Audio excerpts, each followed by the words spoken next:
demônio assim, grande, se esticando, horrível, preto assim, gigante. E ele veio direto com a mão no meu pescoço.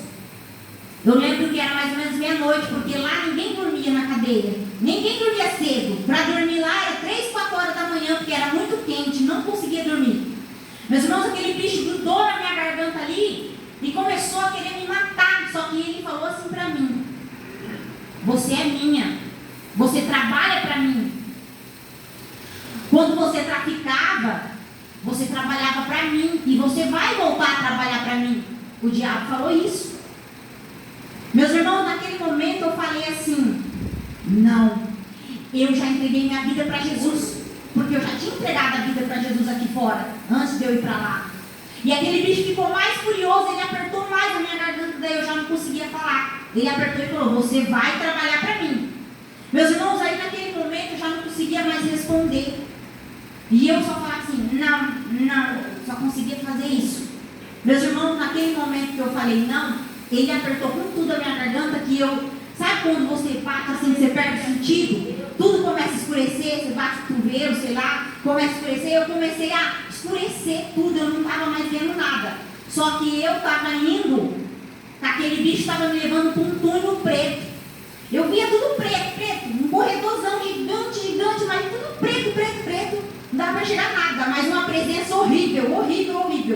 E aí, meus irmãos, quando eu estava chegando perto de um portãozão gigante, eu lembro que o meu corpo começou a arder.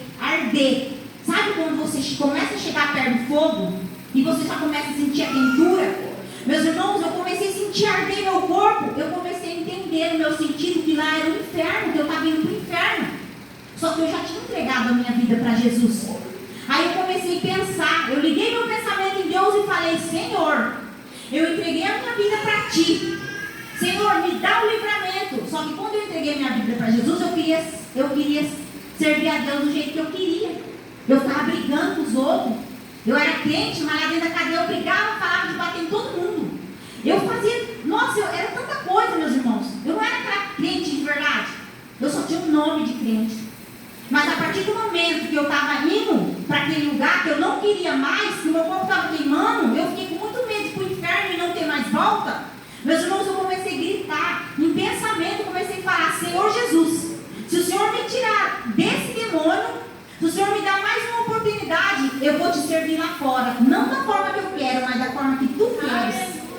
Meus irmãos, naquele momento, eu comecei a clamar: o sangue de Jesus tem poder, o sangue de Jesus tem poder. Na hora que eu clamei: o sangue de Jesus tem poder, eu só sei que deu um negócio assim em mim, assim, muito grande, assim, tipo um sopro.